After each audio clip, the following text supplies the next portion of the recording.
ഇനിയിപ്പോൾ ആദ്യം ആരോഗ്യമന്ത്രിക്ക് ഗുരുതരമായ പരിക്കുണ്ടെന്ന് ഏതായാലും കണ്ടെത്തി. അതിനുശേഷം ആ പരിക്കിൻ്റെ പേര് കണ്ടെത്താനുള്ള ശ്രമങ്ങൾ നടക്കുക. ഞാൻ ഇത്തരം ടെർമിനോളജിയൊക്കെ ഇൻട്രൊഡ്യൂസ് ചെയ്ത് പരിചയപ്പെടുന്ന ആളുകളുടെ ക്രെഡിബിലിറ്റി ഒന്നും ഞാൻ ചോദ്യം ചെയ്യുന്നില്ല. പക്ഷെ ഞാനൊരു കാര്യം ചോദിക്കാം.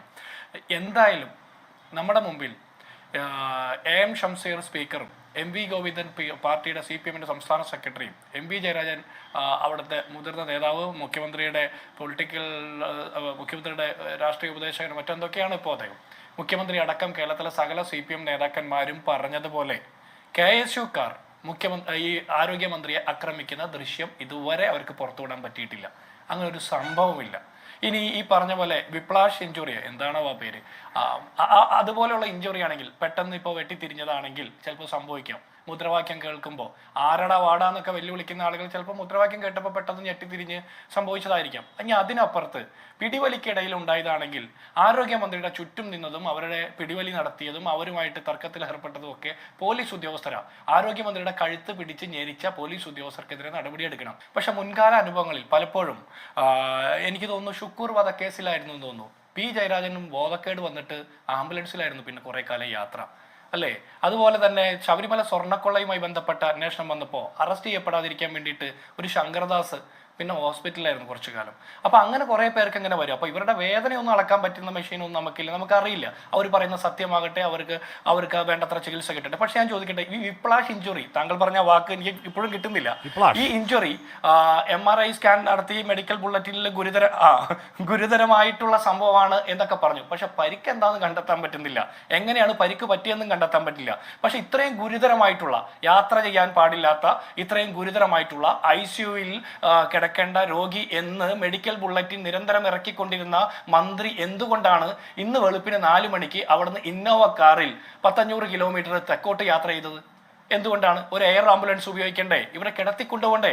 റെയിൽവേ സ്റ്റേഷനിൽ നിന്ന് കിടത്തിക്കൊണ്ടുപോയ മന്ത്രി ഇത്രയും ഗുരുതരമായിട്ടുള്ള ഇഞ്ചുറി കണ്ടെത്തിയതിനു ശേഷം ഈ തീരാവേദനയിൽ പിടയുന്നു എന്ന് CPM നേതാക്കന്മാർ വിലപിക്കുന്ന സമയത്ത് ഈ മന്ത്രി വെളുപ്പാങ്കാലത്ത് ആളുകൾ ആരും കാണാതെ ഇന്നോവ കാറിൽ ഇരുന്ന് യാത്ര ചെയ്യുന്നതിൻ്റെ അത് മനസ്സിലാകുന്നില്ല. അപ്പോൾ ഇവർ പറയുന്നത് കള്ളമാണോ അഭിനയമാണോ എന്നുള്ള സംശയം ഉണ്ടാകും. ആ സംശയം ബലപ്പെടുന്ന രീതിയിലാണ് ഈ ദിവസങ്ങളിൽ നടന്നിട്ടുള്ള ഓരോ സംഭവവും. കാരണം 1-ാം നമ്പർ പ്ലാറ്റ്ഫോമിന് മുമ്പ് എൻട്രൻസിൽ വെച്ചുണ്ടായ കരിങ്കൊടി പ്രതിഷേധത്തിന് ശേഷം 1-ാം നമ്പർ പ്ലാറ്റ്ഫോമിലേക്ക് അവർ നടന്നു വരുന്ന സമയത്ത് പോലീസുകാർ മാധ്യമപ്രവർത്തകരോട് പറയുന്ന ഒരു വാക്കുണ്ട്, മന്ത്രിയെ പ്രകോപിപ്പിക്കില്ലേ, മന്ത്രിയെ പ്രകോപിപ്പിക്കില്ലേ എന്ന്. മന്ത്രിയെ പ്രകോപിപ്പിക്കാതിരിക്കാൻ വേണ്ടി മാധ്യമപ്രവർത്തകർ ഒഴിഞ്ഞു മാറിയപ്പോൾ അവർ നടന്ന് 3-ാം നമ്പർ പ്ലാറ്റ്ഫോമിൽ എത്തിയിട്ട് ഓവർബ്രിഡ്ജ് കയറി 3-ാം നമ്പർ പ്ലാറ്റ്ഫോമിൽ എത്തിയതിനു ശേഷം AM ഷംസീറാണ് കണ്ടെത്തുന്നത്. കേരളത്തിൽ ഇപ്പോൾ പുതിയൊരു സർജനാണ് AM ഷംസീർ. നോക്കി കണ്ടുപിടിക്കും, അതായത് കഴുത്തിൽ പരിക്ക്, ഗുരുതരമായ പരിക്ക് കശേരുക്കൾക്കുണ്ട് എന്ന് നോക്കി കണ്ടുപിടിച്ച ഷംസീറിന്റെ ഉപദേശപ്രകാരം മുഖ്യമന്ത്രി വിളിക്കുന്നു. വേദനയുണ്ടെന്ന് മന്ത്രി പറയുന്നു. അതുവരെ ഓർമ്മയില്ലാത്ത വേദന അപ്പം മന്ത്രിക്ക് വരുന്നു. വേദനയ്ക്ക് ശേഷം അവരെ പിന്നെ ആശുപത്രി കൊണ്ടുവന്നു, പിന്നെ സ്ട്രെച്ചറിൽ കിടത്തുന്നു, ICUവിൽ കിടത്തുന്നു. പിന്നെ ഇത് മൊത്തം വേറെ രീതിയിലായി. കലാപാഹ്വാനം നടത്തുന്നു, കലാപം നടക്കുന്നു, ബോംബേർ നടക്കുന്നു, വലിയ ബഹളം. ഇതെല്ലാം കഴിഞ്ഞപ്പോൾ മന്ത്രിക്ക് ഗുരുതരമായ അവസ്ഥയാണെന്ന് പറയുന്നു. മന്ത്രിയുടെ ആ സങ്കടം മാറ്റാൻ വേണ്ടിയിട്ട് നഴ്സുമാർ ചുറ്റും നിന്നിട്ട് സെൽഫി എടുത്ത് പുഞ്ചിരി പങ്കിടുന്നു. ഇതിനെല്ലാം ശേഷം ഇന്നലെ രാത്രി നമ്മൾ അറിയുന്നത് ഗുരുതരാവസ്ഥയിൽ തുടരുന്ന മന്ത്രി. ഞാൻ വിചാരിച്ച ഈ മിന്നാരം സിനിമയിലെ ശോഭനയ്ക്ക് മരുന്നെത്തിക്കുന്നത് പോലെ അമേരിക്കയിൽ നിന്ന് വല്ല പ്രത്യേക മരുന്ന് എത്തിക്കാനുള്ള ശ്രമം നടത്തുമെന്ന് പോലും നമ്മൾ സംശയിക്കുന്ന ഗതികേടിൽ അത്രയും ഗുരുതരാവസ്ഥയിൽ നമ്മുടെ ആരോഗ്യ വകുപ്പ് മന്ത്രി കിടക്കുന്നു. ഇന്ന് വെളുപ്പിന് മന്ത്രിയെ കാണുന്നില്ല. ഒരു തലവണ അവിടെ ബെഡ്ഷീറ്റ് ഇട്ട് മൂടി വെച്ചിട്ട് മന്ത്രി ഇന്നോവ കാറിൽ കയറി തെക്കോട്ട് പോയെന്ന് പറയാം. ഇപ്പോഴും തിരുവനന്തപുരത്ത് എത്തിയിട്ടില്ല. മന്ത്രി എവിടേക്കാ പോയതെന്ന് നമുക്കറിയോ? അപ്പൊ കാണാതായ മന്ത്രിയെ ആഭ്യന്തര വകുപ്പ് കണ്ടുപിടിക്കണം. ഇത്രയും ഗുരുതരാവസ്ഥയിലായ മന്ത്രി എങ്ങോട്ട് പോയി? മന്ത്രിക്ക് ആരാണ് ഈ വെളുപ്പാങ്കാലത്ത് 4 മണിക്ക് ഡിസ്ചാർജ് കൊടുത്തത്? കേരളത്തിലെ ആശുപത്രിയിൽ വെളുപ്പിന് 4 മണിക്ക് ഡിസ്ചാർജ് കൊടുക്കുന്ന പദ്ധതി ഉണ്ടോ? അത് മറ്റു ആളുകൾക്ക് അനുവദനീയമാണോ? അപ്പൊ ഇത്രയും ഗുരുതരമായിട്ടുള്ള ഒരു രോഗി, യാത്ര അനുവദനീയമല്ലാത്ത ഒരു രോഗി, കേരളത്തിലെ ആരോഗ്യ പ്രോട്ടോകോൾ ലംഘിച്ചുകൊണ്ട് ആരോഗ്യമന്ത്രി തന്നെ യാത്ര ചെയ്തിട്ടുണ്ടെങ്കിൽ അതിനെതിരെ നടപടിയെടുക്കണം. ഇനി അല്ല, മന്ത്രി ആരെങ്കിലും തട്ടിക്കൊണ്ടുപോയതാണെങ്കിൽ അക്കാര്യത്തിൽ കൂടി അന്വേഷണം നടക്കണം. ഗോപൻ ഇത്രയും നേരം കണ്ടുകൊണ്ടിരുന്ന ആ ഞെട്ടിപ്പിക്കുന്ന ദൃശ്യങ്ങൾ ഗോപൻ മാത്രം കണ്ടാൽ പോരാ, ഞങ്ങൾക്ക് എല്ലാവർക്കും കാണണം, കേരളം എല്ലാവരും കാണണം. പക്ഷേ അതൊരു ഓൺലൈൻ മാധ്യമത്തിന്റെ ആണ്, അത് അങ്ങനെ കൊടുക്കാൻ പറ്റുമെന്ന് എനിക്ക് അറിഞ്ഞുകൂടാ. എന്തായാലും ഞാൻ കണ്ടുപോട്ടെ.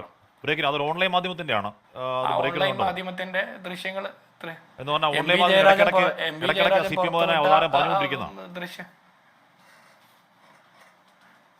അപ്പൊ പിന്നെ ആ ദൃശ്യത്തിന്റെ ക്രെഡിബിലിറ്റി അത്രയേ ഉള്ളൂ. അതിനപ്പുറത്ത് വേറെ എന്തെങ്കിലും ഉണ്ടെങ്കിൽ ഗോപം പറയേണ്ടതാണ്. കാരണം ഓൺലൈൻ മാധ്യമത്തിന് അവിടെ ഡ്രോൺ വെച്ച് വീഡിയോ പിടിക്കുന്ന പണി ഉണ്ടായിരുന്നോ എന്ന് ഗോപം പറയണം. കാരണം കേരള പോലീസിനില്ല, റെയിൽവേ പോലീസിന്റെ CCTVയിലില്ല, മറ്റ് ദൃശ്യമാധ്യമങ്ങളുടെ ഒന്നിലുമില്ല, കൈരളി ചാനലിന് പോലും അങ്ങനെ ഒരു ദൃശ്യം കിട്ടിയിട്ടില്ല. പക്ഷേ ഓൺലൈനിലെ ഏതൊരു മാധ്യമ പ്രവർത്തകൻ ഇങ്ങനെ കിട്ടിയിട്ടുണ്ടെങ്കിൽ അയാൾക്ക് അത് എവിടെ നിന്ന് കിട്ടിയെന്നും കൂടി പരിശോധിക്കണം. അയാൾ ഡ്രോൺ വെച്ച് ഈ വീഡിയോ എടുക്കുന്നുണ്ടായിരുന്നോ? അയാൾ അപ്പോൾ KSUക്കാരായിട്ട് ഒത്തു കളിച്ചിട്ട് വീഡിയോ എടുക്കാൻ തയ്യാറായിരിക്കുകയായിരുന്നോ? ഇത്തരം ചോദ്യങ്ങൾ പഴയ വിഷയത്തിന്റെ ഒരു വേറെ വ്യാഖ്യാനം അദ്ദേഹം പറയുന്നതാണ്. അത് കേട്ടുനോക്കിയാൽ എന്താ പറയുന്നത് കേൾക്കുള്ളൂ. പറഞ്ഞോളൂ. അപ്പൊ അത്രയേ ഉള്ളൂ. അപ്പോൾ ഹാഷ്മി പറഞ്ഞ ഒരു വാക്ക്, കേരളത്തിലെ എല്ലാവരും മൊണ്ണങ്ങളല്ല എന്നുള്ള വാക്ക് അദ്ദേഹത്തെ വല്ലാതെ വേദനിപ്പിച്ചു എന്ന് പറയും.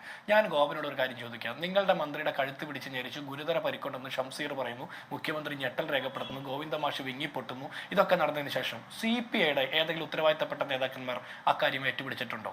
ഏതെങ്കിലും LDFന്റെ ഘടകകക്ഷികൾ അതിന്റെ പേരിൽ ഞെട്ടലോ വിതുമ്പലോ എന്തെങ്കിലും രേഖപ്പെടുത്തിയിട്ടുണ്ടോ? ഒന്നും നമ്മൾ കാണുന്നില്ലല്ലോ. അപ്പൊ അവരൊക്കെ മൊണ്ണകളായിട്ടാണോ? അല്ല സാറേ, നിങ്ങളുടെ കൂട്ടത്തിലുള്ള മനുഷ്യർക്കും തിരിച്ചറിവും വിവേകമുണ്ട്. കേരളമെമ്പാടും കത്തിക്കാൻ വേണ്ടി നിങ്ങൾ വലിയ കലാപത്തിന് ആഹ്വാനം കൊടുത്തിരുന്നെങ്കിലും കാര്യമായിട്ട് അതങ്ങ് ഏറ്റിട്ടില്ല. പണ്ടൊക്കെ നിങ്ങൾ ഇങ്ങനെ ഇതുപോലെ നുണ പറയുകയും ദൃശ്യമാധ്യമങ്ങളൊക്കെ വരുന്നതിന് മുമ്പ്, സാങ്കേതിക വിദ്യ വികസിക്കുന്നതിന് മുമ്പ് ഒത്തിരി നുണ പറയും, ഒരുപാട് മനുഷ്യരെ കൊലക്കി കൊടുക്കുകയും ചെയ്തിട്ടുള്ള അനുഭവത്തിൽ നിന്ന് ഇപ്പോഴും ആ പണി ചെയ്തെങ്കിലും കാര്യമായിട്ട് എത്തില്ല. എന്നാലും ചില സ്ഥലങ്ങളിൽ ബോംബേറും അഭ്യാസമൊക്കെ നടക്കുന്നുണ്ട്. അതിനപ്പുറത്ത് ഈ മനുഷ്യരാരും മൊണ്ണകളായിട്ടല്ല നിങ്ങളെ പിന്തുണയ്ക്കാത്തത്. അവർക്കൊക്കെ വകതിരിവും സാമാന്യ ബുദ്ധിയും തലച്ചോറ് പ്രവർത്തിക്കുന്നത് കൊണ്ടാണ്. ഇനി ഒരു കാര്യം ഞാൻ ചോദിക്കട്ടെ. ഈ MB ഗോവിന്ദൻ പറഞ്ഞതുപോലെ ഈ വീണ ജോർജിന്റെ കഴുത്ത് പിടിച്ച് ധരിക്കുന്ന ദൃശ്യങ്ങൾ പുറത്തു വന്നോ? വന്നില്ല. അവരെ കൈ പിടിച്ച് ഒടിക്കുന്ന ദൃശ്യങ്ങൾ വന്നോ? ഇല്ല, പുറത്തു വന്നില്ല. അവരെ വധിക്കാൻ ശ്രമിക്കുന്ന ഏതെങ്കിലും ദൃശ്യങ്ങൾ ഇതുവരെ കണ്ടെത്താൻ പറ്റിയോ? കണ്ടെത്താൻ പറ്റിയില്ല.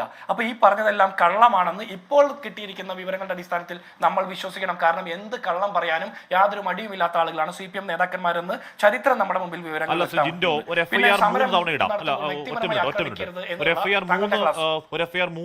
ഞാൻ അന്വേഷിച്ചപ്പോൾ ഒരു FIR 3 രീതിയിൽ ഇടാം. ഒന്ന്, പോലീസിന് സ്വമേധ FIR ഇടാം. 2, അടിപ്പെട്ട ആൾ അല്ലെങ്കിൽ ഇര പറഞ്ഞതിന് ശേഷം ഇടാം. 3, ഒരു ദൃക്സാക്ഷി പറയുന്നത് കേട്ടിട്ടിടാം. ഇതൊരാൾ പറഞ്ഞു കൊടുത്തോളം എഴുതുന്നത് എന്ന് പറഞ്ഞാൽ കൊല്ലടാ എന്ന ആക്രോശത്തോടു കൂടി ആയുധവുമായി മന്ത്രിയുടെ കഴുത്തിന് നേരെ പോയി കൊല്ലാൻ നോക്കി എന്നൊരാൾ പറഞ്ഞു കൊടുത്തോളാണ് എഴുതുന്നത്. അപ്പൊ പറഞ്ഞു കൊടുത്താൽ കള്ളം പറയുമോ? അല്ല, കള്ളമാണെങ്കിൽ അത് പോലീസിന് മനസ്സിലാവില്ലേ കള്ളമാണ്.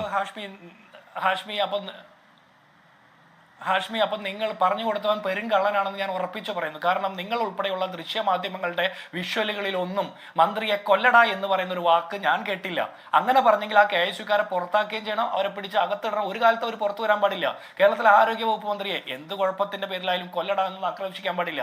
ഇനി ഇത് കേട്ടു എന്ന് പറഞ്ഞ് മൊഴി കൊടുത്ത ഗൺമാൻ എന്ത് നോക്കിയിരിക്കുകയായിരുന്നു? ആ തോക്കെടുത്ത് അങ്ങ് വെടിവെക്കണ്ടേ? മന്ത്രിയെ കൊല്ലാൻ ആക്രോശിച്ച് മന്ത്രിയുടെ കഴുത്ത് പിടിച്ച് ഞെരിച്ച് കൊല്ലാൻ നോക്കുമ്പോൾ ഗൺമാൻ അപ്പൊ എന്ത് ചെയ്യായിരുന്നു? മന്ത്രിക്ക് പിന്നിൽ ഒളിക്കുകയായിരുന്നു. അപ്പൊ മൊഴി കൊടുക്കാൻ വേണ്ടി കാത്തിരിക്കുകയായിരുന്നു. അതൊക്കെ ആളുകൾ വിശ്വസിക്കണ്ടേ? ഇനി ഞാൻ പറയുന്ന, ഇദ്ദേഹം പറഞ്ഞല്ലോ, ഗോപം ഒരു ക്ലാസ് എടുത്തു, സമരം വ്യക്തിപരമായി പോകരുത്.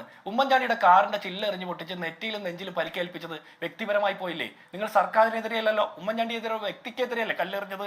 ഇനി സക്കറിയ നിങ്ങൾ രാഷ്ട്രീയ വിമർശനം നടത്തിയപ്പോൾ കർണക്കുറ്റി അടിച്ചു പൊളിക്കുകയും ഷർട്ട് വലിച്ചു കയറുകയും ചെയ്തില്ലേ? സുകുമാരൻ നോവലിസ്റ്റിനെ, TP ശ്രീനിവാസനെ അടിച്ചു നിലത്തിട്ടില്ലേ SFIക്കാർ? അത് അപ്പോൾ നിങ്ങൾ ആശയപരമായിട്ടുള്ള പോരാട്ടമായിരുന്നു. കേരളത്തിന്റെ ചരിത്രം പോരാട്ടം നടത്തുകയും അതിക്രമം നടത്തുകയും ഇതിന് ബദലായി ഈ സംഭവങ്ങളൊക്കെ പിന്നണി പറയുകയാണെങ്കിൽ ആരോഗ്യമന്ത്രിക്കെതിരെ ഈ പറഞ്ഞത് നിങ്ങളുടെ എന്താണ് വിദ്യാർത്ഥി പ്രസ്ഥാനം ചെയ്തു എന്ന് സമ്മതിക്കലാണ്. അല്ല ഹാഷ്മി, ഞങ്ങൾ ഇതൊക്കെ ചെയ്തു എന്ന് സമ്മതിക്കില്ലല്ല. ഇവരുടെ ക്ലാസ് ഇവരെടുക്കാൻ യോഗ്യരല്ല എന്നാ പറഞ്ഞു. ഞങ്ങൾ ചെയ്തു എന്നുള്ള ഏതെങ്കിലും ദൃശ്യം ഹാഷ്മി ഇതുവരെ ദൃശ്യമില്ല. പോലീസ് നോക്കിയിട്ട് കിട്ടിയില്ല, RPF CCTVയിലില്ല.